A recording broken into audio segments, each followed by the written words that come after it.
Hey everyone, welcome back to Big Beautiful Traveling. I got a couple quick repairs on my 2022 KLR650 here today. I'm going to replace, I've already done it, but I'll kind of walk you through it here.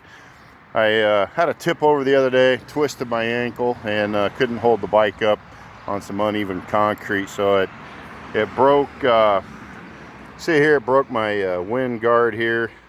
And then getting on the bike later, I caught my pant leg on this little guard that sits down here. They call it a heel guard, and caught the edge of that with my pant leg and broke it. So I ordered them, got them in, and then this wind guard was pretty easy. There's one screw or a bolt head here that just comes out real easy. And then on the bottom side, if I can get a good shot of it, there's a nut right here. So I took the nut off and then took the top off, pops off, and then it just slides right back on and run them on. And this little heel guard, we got two screws here, and do be careful when you pull them out. There is like a buffer washer behind that, or a little washer deal to disperse everything. So I'll get this last one replaced, and then we'll show you what it looks like when it's done.